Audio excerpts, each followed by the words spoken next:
오늘과 같이 맑게 씻어주신 예수님의 사랑이 여러분의 삶에 늘 가득하길 주님의 이름으로 간절히 소원합니다.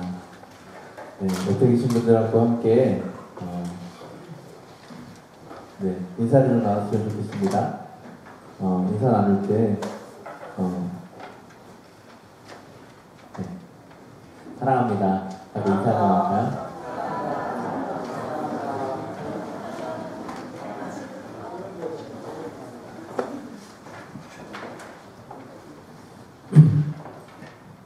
네, 우리 함께 기도하고 오늘 말씀 받도록 하겠습니다. 사랑의 하나님 감사합니다. 우리를 사랑해 주셔서 하나님의 은혜 가운데 우리를 품어주시고 우리의 모든 죄를 정말 눈과 같이 시게 씻어주신 그 사랑의 주님을 우리가 찬양하며 이 자리에 나와 주님 예배하기 원합니다. 하나님 이 시간 가운데 우리와 함께하여 주실 때 우리의 예배를 받아주시고 하나님 우리가 이 시간 하나님의 말씀 들을 때 그 말씀 통하여 우리 마음 가운데 주님 주시는 목소리, 주님이 주시는 음성 들리게 하여 주시며 하나님 그 말씀 듣고 우리가 순종하게 살아갈 수 있는 저희들 될 수 있도록 아버지 인도하여 주시옵소서. 감사드리며 예수님의 이름으로 기도합니다. 네, 우리는 이 새성경부 시간에 함께 팔복의 말씀을 나누고 있습니다. 그리고 저희 설교를 통해서 비슷하게 계속 진도를 맞춰 나가려고 하고 있습니다. 오늘 우리가 함께 나누려고 하는 말씀은 마태복음 5장 7절 말씀이고요. 오늘 이 말씀을 가지고 설교를 통해서 또한 셀모임을 통해서 함께 이 말씀을 나누기 원합니다. 먼저 이 말씀을 함께 우리 한 목소리로 읽어봤으면 좋겠는데요. 마태복음 5장 7절 말씀 한 절입니다. 네. 준비되셨으면 함께 읽겠습니다. 긍휼히 여기는 자는 복이 있나니 그들이 긍휼히 여김을 받을 것이며. 우리 한 번 더 읽겠습니다. 긍휼히 여기는 자는 복이 있나니 그들이 긍휼히 여김을 받을 것이며. 네, 오늘 설교의 제목처럼 오늘은 바로 긍휼히 여기는 자에 대한 말씀을 함께 나누기 원합니다. 여러분 혹시 성당에 가서 미사를 드려보신 적 있으신가요? 성당에서 드리는 예배를 성당에서는 미사라고 하는데 이 개신교의 예배보다 훨씬 더 전통적이고 또 그런 폼, 그 형식을 중시하는 것이 특징이라고 할 수 있습니다. 여러분 만약에 성당의 미사에 참여를 해보시면 이 성당의 미사와 교회 예배가 이렇게 많이 다른가 보고서 깜짝 놀라실 수도 있습니다. 예배 형식이나 예배를 드리는 모습이나 심지어 예배당의 어떤 건축 양식이나 이런 것들이 교회와는 아주 많이 다릅니다. 특별히 예배에서 사용되는 음악 역시 아주 다른데요. 연주하는 악기나 화성이나 가사 이런 것들이 우리가 드리는 예배하고 많이 다르다는 것을 우리는 알 수 있을 것입니다. 이 미사에서 사용되는 음악을 미사곡이라고 부르는데 이 미사곡 중에서 키리에라는 제목의 곡이 있습니다. 키리에. 이 곡의 가사가 아주 간단한데요. 그 가사는 뭐냐면 키리에 엘레이손. 네, 이 가사가 반복해서 부르는 것. 이 가사를 계속해서 반복해서 부르는 것이 전부입니다. 키리에 엘레이손, 크리스토 엘레이손, 키리에 엘레이손 계속 이 가사를 반복합니다. 그 뜻은 무엇입니까? 그 뜻은 바로 주님 자비를 베푸소서 또는 주님 긍휼을 베푸소서 주님 불쌍히 여겨주소서 라는 가사입니다. 키리에라는 단어가 주님이라는 뜻이고요. 엘레이손이라는 것은 자비를 베푸소서라는 뜻입니다. 여기서 사용되는 이 엘레이손이라는 단어가 바로 오늘 우리가 읽은 본문에서 긍휼히 여기다 라는 단어와 같은 단어입니다. 왜 이 예배에서 이렇게 긍휼을 베푸소서라는 단어를 반복할까요? 이 미사에서 이 키리에라는 미사곡을 언제 부르는지를 보면은 그 이유를 알 수 있습니다. 이 키리에라는 곡은 미사에서 참회 기도, 우리도 참회 기도를 하죠. 참회 기도를 드린 이후에 부르는 곡입니다. 하나님께 참회 기도를 드린 죄인이 주님 긍휼을 베풀어 주시옵소서, 주님 불쌍히 여겨주세요 라는 찬양을 부르는 것입니다. 주님의 자비가 아니면, 주님의 긍휼이 아니면, 주님이 우리를 불쌍히 여겨주시지 않으면 우리의 죄를 용서받을 수 없습니다. 용서받을 길이 없습니다. 그래서 키리에 엘레이손 이런 찬양을 계속해서 반복해서 부르는 것입니다. 우리는 주님의 자비가, 주님의 긍휼하심이, 주님이 우리를 불쌍히 여겨주시는 것이 필요합니다. 그렇기 때문에 우리는 오늘 우리 함께 읽은 말씀을 잘 살펴보아야 합니다. 왜냐하면 오늘 우리 본문에선 긍휼히 여기는 자는 복이 있나니 그들이 긍휼히 여김을 받을 것이라고 이야기하고 있기 때문입니다. 그렇다면 오늘 우리가 읽은 말씀에서 긍휼히 여기는 자는 어떤 사람입니까? 한번 살펴보기 원하는데요. 첫 번째로 긍휼히 여기는 자는 자신에게도 긍휼이 필요하다는 것을 아는 사람입니다. 자신에게도 긍휼이 필요하다는 것을 아는 사람은 다른 사람에게 긍휼을 베풀게 됩니다. 반드시 자신이 긍휼을 베푼 만큼 돌려받을 것을 예상하지는 않아도 자기도 같은 상황에 놓여 있다는 것을 알기 때문에 다른 사람을 쉽사리 차갑게 대할 수 없다는 것입니다. 다시 말하면 다른 사람의 어떤 잘못한 점 아니면 부족한 점을 보게 될 때 긍휼히 여길 수 있는 사람은 나 역시도 그와 같은 잘못을 저지르거나 아니면 부족한 점을 가지고 있는 사람이라는 것, 자기도 그런 것을 가지고 있다는 것을 잘 아는 사람이라는 것입니다. 다른 사람의 실수나 잘못을 보고서 나도 저런 실수나 잘못을 저지를 수 있고 또 지금도 내가 그런 실수나 잘못을 정말 저지르고 있구나 라는 것을 아는 사람은 그 상대방을 긍휼히 여길 수 있습니다. 또 다른 사람의 아픔이나 고통을 보면서 나도 똑같은 고통과 아픔을 겪고 있거나 아니면 나도 그런 고통이나 아픔을 겪은 경험이 있는 사람은 아니면 그 고통과 어려움이 나에게도 찾아올 수 있는 것이구나 라는 것을 느끼는 사람은 그 어려움을 겪는 사람, 그 고통을 겪는 사람을 긍휼히 여길 수 있습니다. 하지만 자신에게도 긍휼이 필요하다는 사실을 잘 모르는 사람, 자신에게는 그냥 긍휼 같은 것 필요 없다고 느끼는 사람, 누가 나를 불쌍히 여겨줄 필요가 없다고 믿는 사람은 다른 사람을 긍휼히 여기지 않습니다. 그들이 겪고 있는 아픔과 고통이 나와는 전혀 상관이 없는, 나는 그러니까 그러한 어려움을 겪지 않을 것이라고 생각하고 나에게는 그런 일이 있지 않을 것이라고 생각합니다. 다른 사람의 실수나 잘못을 보면 그들의 마음에 긍휼이나 자비보다는 더 먼저 떠오르는 단어는 법과 정의, 공의와 공평입니다. 그 법과 정의와 공의와 공평이 자신을 향하지 않을 것이라고 생각하거나 그것이 나를 향하더라도 나는 잘못은 안 하니까 문제될 것이 없다고 생각하는 것입니다. 예배당에서 갑자기 핸드폰이 막 울립니다.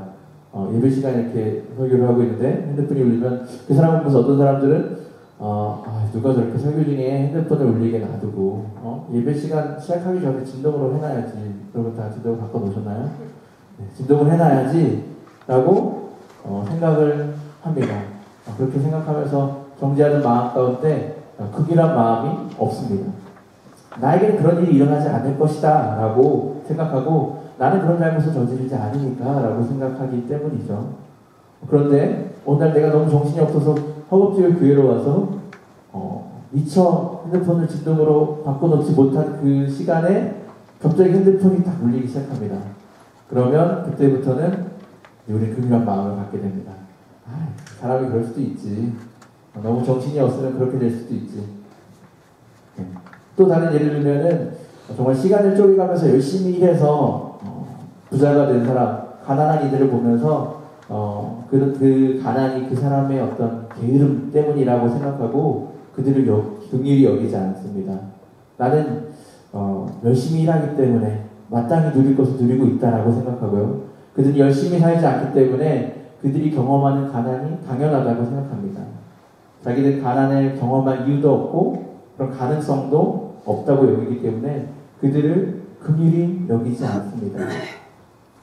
긍휼히 여기는 자는 자신에게도 긍휼이 필요하다는 것을 아는 사람입니다. 이 말을 다시 바꿔 말하면 긍휼히 여기는 사람은 자신의 불의함을 아는 사람, 자신의 무능력함을 아는 사람, 언제든 자신이 넘어질 수도 있다는 것을 아는 사람입니다. 바꿔서 말한다면 긍휼히 여기는 사람은 자신이 죄인이라는 사실, 자신이 죄인됨을 잘 알고 있는 사람이라는 것입니다. 자신이 죄인 되었다는 것, 자신의 죄된 본성이 언제든지 나타날 수 있다는 것, 자기 자신이 철저한 죄인이라는 것을 잘 알고 있는 사람은 다른 사람을 긍휼히 여기게 됩니다. 그리고 이것은 성경이 말하려고 하는 중요한 주제 중에 하나입니다. 우리 모두는 죄인이다. 우리 모두는 죄를 범하였다. 모든 사람이 죄를 범하였음에 하나님의 영광에 이르지 못하더니 로마서 3장 23절은 이렇게 이야기하고 있는 것입니다. 반대로 긍휼이 없는 사람은 자기 의를 주장하는 사람, 그리고 자기의 능력을 믿는 사람, 자신 스스로 온전해질 수 있다라고 생각하는 사람입니다. 하지만 이것이 사실입니까? 누구든 의로운 사람이 스스로 의로워질 수 있는 능력을 가지고 있는 사람이 스스로 온전할 수 있는 사람이 있습니까? 성경은 이 점에 대해서 아주 분명하게 이야기합니다. 로마서 8장 10절부터 18절까지의 말씀을 제가 한번 읽어보겠습니다. 기록한 바 의인은 없나니 하나도 없으며 깨닫는 자도 없고 하나님을 찾는 자도 없고 다 치우쳐 한 가지로 무익하게 되고 선을 행하는 자는 없나니 하나도 없도다. 저희 목구멍은 열린 무덤이요 그 혀로는 속임을 베풀며 그 입술에는 독사의 독이 있고 그 입에는 저주와 악독이 가득하고 그 발은 피를 흘리는데 빠른지라 파멸과 고생이 그 길에 있어 평강의 길을 알지 못하고 저희 눈앞에 하나님을 두려움이 없느니라와 같으니라. 우리 중에 누구도 완전한 사람이 없습니다. 아니 그 정도가 아니라 우리 중에 누구도 의인은 없습니다.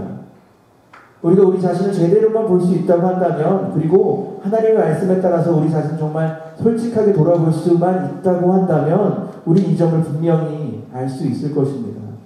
그렇기 때문에 우리는 모두가 긍휼이 필요합니다. 하나님의 긍휼이 필요합니다. 나는 필요 없다고 생각하는 사람은 지금 뭔가 대단한 착각에 빠져 있는 것입니다. 우리는 이러한 대단한 착각에 빠져 있는 건 아닙니까? 우리는 우리 자신을 돌아봐야 한다는 것입니다. 긍휼이 여기는 자는 자신에게도 긍휼이 필요하다는 것을 아는 사람입니다. 이 사실은 우리 긍휼이 없다고 느껴질 때, 내가 정말 긍휼한 사람인가? 아닌 것 같다 라고 느껴질 때 우리의 문제가 무엇인지를 체크할 수 있는 하나의 체크 포인트가 됩니다. 우리는 우리에게 긍휼이 필요 없다고 생각하고 살아가는 것은 아닙니까? 우리도 모르는 사이에 나는 죄인이 아니라고 착각하고 있지는 않습니까? 남들과 비교해서 볼 때 나는 이 정도 하니까, 나는 그들보다 나으니까, 나는 남들만큼은 나쁘지 않으니까 나 정도면 그래도 괜찮겠지라고 착각하고 있는 것은 아닙니까? 우리는 하나님 앞에서 50보간 죄인이나 100보간 죄인이나 모두 죄인이라는 것을 깨달아야 합니다. 그리고 모두 하나님의 긍휼이 필요한 사람들이라는 것을 알아야 합니다. 그리고 우리 자신을 돌아보고 우리 자신에게도 긍휼이 필요하다는 것을 깨달을 수 있기를 주님의 이름으로 간절히 소원합니다. 긍휼이 여기는 자는 나에게 긍휼이 필요하다는 것을 아는 사람이다 라고 말씀드렸습니다. 또 긍휼이 여기는 자는 두 번째로 자신이 긍휼이 여김을 받았다는 것을 아는 사람입니다. 긍휼이 여기는 자는 자신이 긍휼이 여김을 받았다라는 것을 아는 사람입니다. 남을 불쌍히 여기는 자는 나도 이미 불쌍히 여김을 받았다. 남에게 자비를 베푸는 사람은 나도 이미 자비를 받았다라는 것을 아는 사람이라는 말입니다.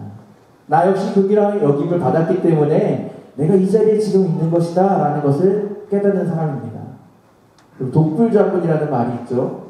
남의 의견을 무시하고 혼자서 모든 일을 결정하고 일을 처리하는 사람을 비유하는 말입니다. 그런데 원래 이 말의 뜻은 설독, 아니불, 장군 이렇게 해서 혼자서는 장군이 될 수 없다라는 뜻입니다. 혼자서 장군이 될 수 있는 사람은 없습니다. 잘 돌아보면 우리는 모두 긍휼이 여김을 받았기 때문에 그나마 지금의 내가 될 수 있었다는 것입니다. 그리고 내가 그렇게 긍휼이 여김을 받았다라는 것을 잘 아는 사람, 그 은혜를 기억하는 사람은 다른 사람에게 긍휼을 베풀 수밖에 없습니다. 나도 이렇게 받은 은혜가 있는데, 나도 이렇게 받은 그 긍휼이 있는데, 나도 누군가 나를 불쌍히 여겨줬기 때문에 내가 이 자리까지 온 건데 어떻게 내가 다른 사람을 불쌍히 여기지 않을 수 있고 그 사람을 긍휼히 여기지 않을 수 있겠습니까? 하지만 자신이 긍휼히 여김을 받았다는 것을 모르는 사람이 있습니다. 나는 스스로 여기까지 왔다고 생각합니다. 자수성가했다고 하는 사람들, 내가 바닥에서부터 철저히 내 손으로 이렇게 모든 것을 읽어왔다라고 생각하는 사람들, 다른 사람들에게 긍휼을 베풀지 않습니다. 그런데 그렇게 생각하는 사람들도 잘 생각해보면 분명 받은 은혜가 있다는 것입니다. 만약에 사람들에게 받은 은혜가 없다고 한다면 하나님께 받은 은혜가 있습니다. 거기서 내가 시작한 그 일이 그렇게 잘 풀린 것이, 그렇게 잘 된 것이 과연 나의 노력, 오로지 나의 노력 때문입니까? 내가 열심히 했기 때문에만 그런 일이 일어난 것입니까? 아닙니다. 나처럼 노력했지만, 어떤 사람들은 나보다 더 노력했지만 실패한 사람들 역시 셀 수 없습니다. 거기서 내가 그 일을 해야겠다라고 결정한 것이 정말 나의 지혜와 나의 뛰어난 예지력 때문에 그것을 결정했습니까? 아닙니다. 어찌하다 보니까 그 일로 나아가게 되었던 것인데 그것이 생각지 못한 좋은 결과를 가져왔습니다. 내가 결정하거나 내가 계획하거나 내가 해야겠다 해서 한 것이 아닙니다.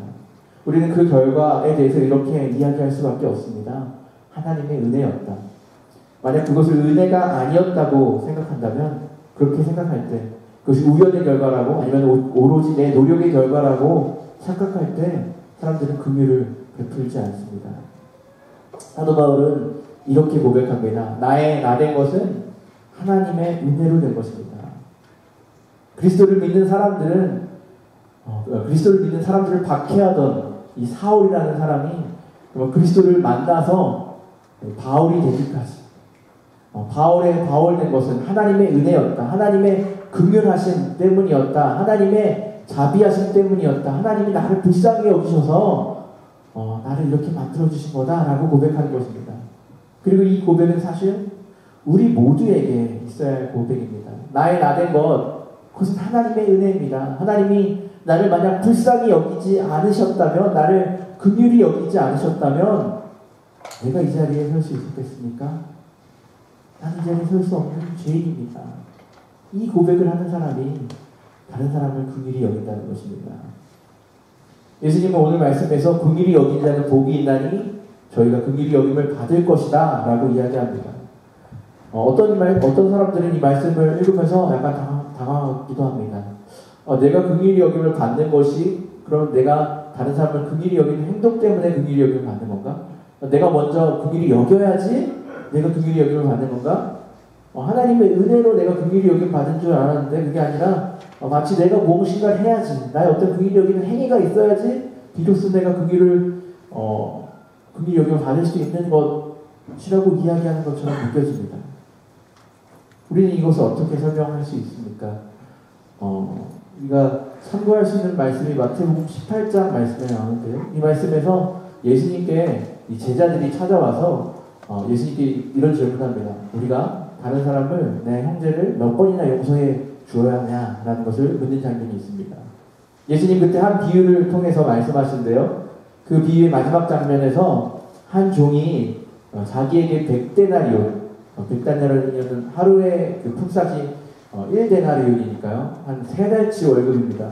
꽤 많은 돈인 것처럼 느껴지죠. 그 3달치 월급 빚진 사람에게 자기의 빚을 갚으라고 재촉을 하는 장면이 나옵니다. 그리고 그 사람이 지금 내가 갚을 돈이 없는데 나중에 갚겠다라고 하니까 그 사람을 옥에 집어넣는 장면이 나오고, 그렇게 그 사람을 옥에 집어넣었을 때 그 종의 주인이 분노를 하면서 그 주인을 통해 그 종이 감옥에 넘겨지는 장면이 나옵니다.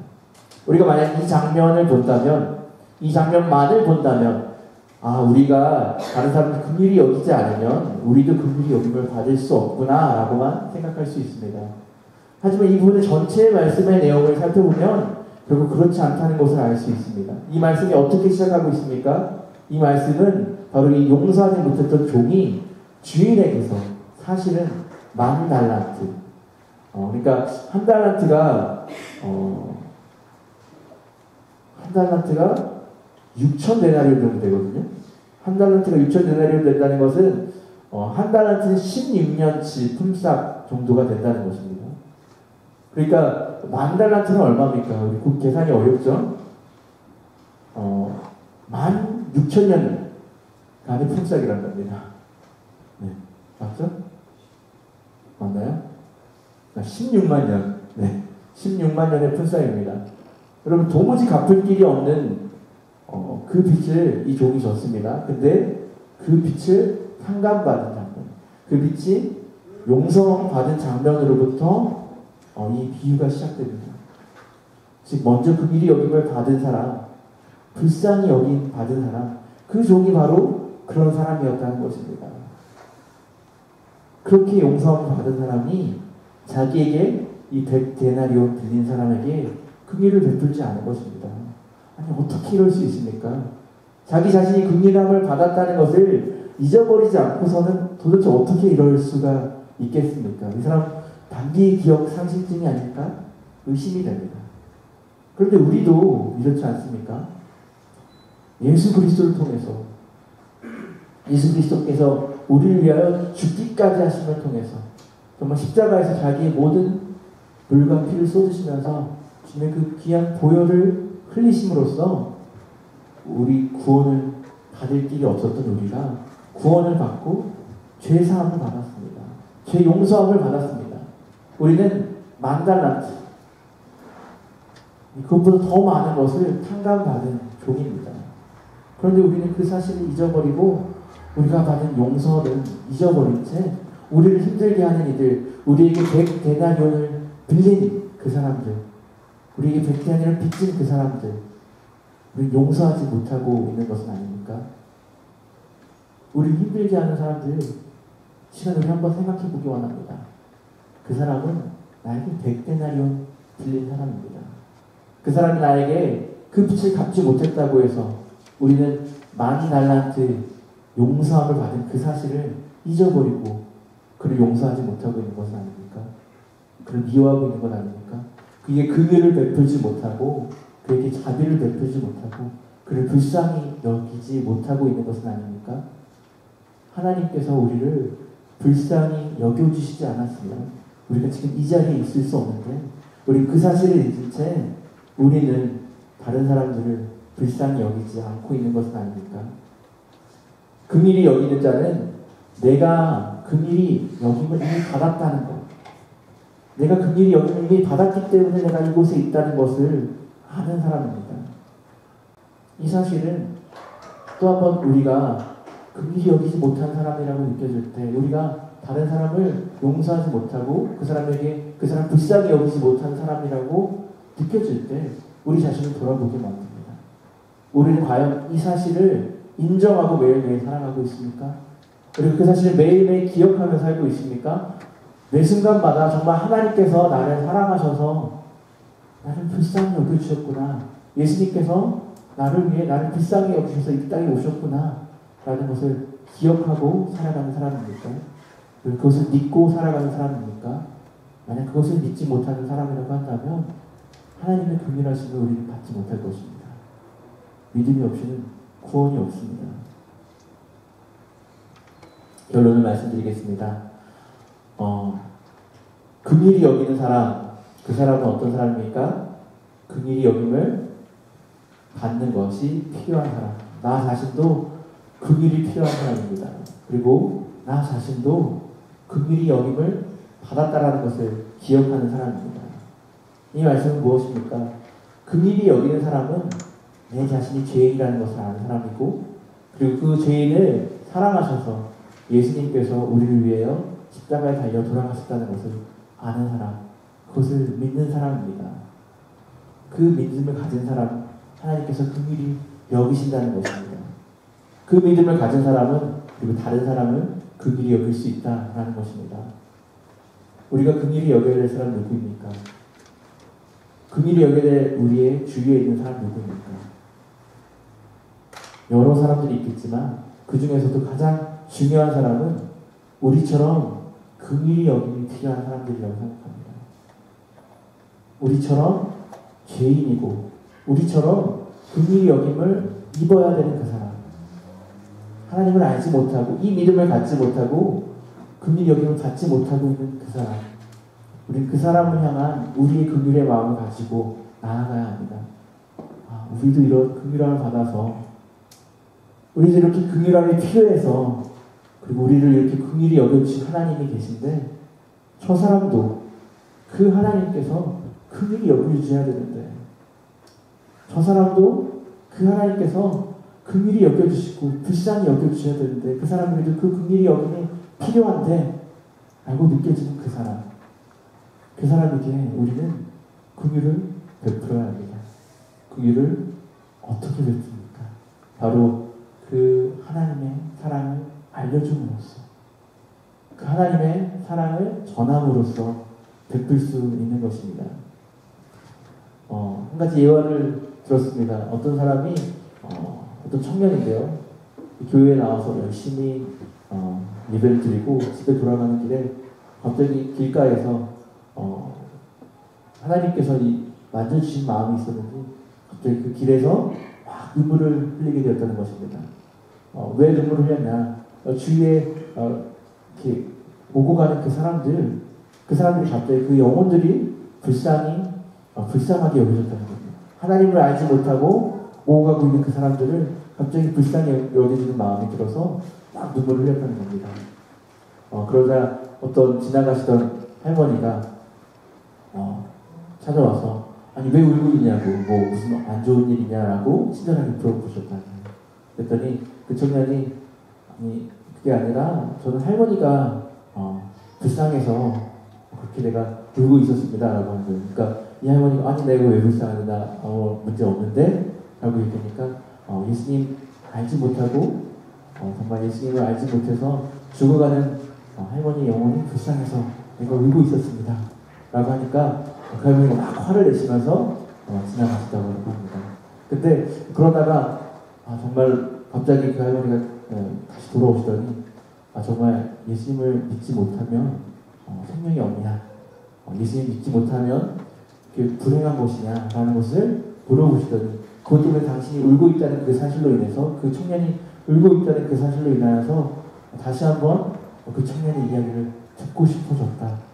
그리고 그 할머니가 교회에 나오게 됐다라는 그런 이야기를 들은 적이 있습니다. 우리는 과연 이러한 마음을 가지고 이러한 긍휼히 여기는 마음을 가지고 이 세상을 바라보고 있습니까? 우리는 과연 그런 긍휼히 여기는 마음을 가지고 믿지 못하는 자를 바라보고 있습니까? 그런 긍휼히 여기는 마음을 가지고 이 세상 가운데 나아갈 때 그리고 그들에게 우리의 긍휼히 여김을 알려줄 때 하나님의 그 긍휼하심을 알려줄 때 우리도 하나님께서 그 긍휼히 여겨주시고 우리를 불쌍히 여겨주시는 것 우리는 경험하게 될 것입니다. 긍휼히 여긴 자는 복이 있습니다. 긍휼히 여긴 자는 복이 있습니다. 그들이 긍휼히 여김을 받을 것입니다. 이 복을 받을 수 있는 저와 여러분 되실 수 있기를 주님의 이름으로 간절히 소원합니다.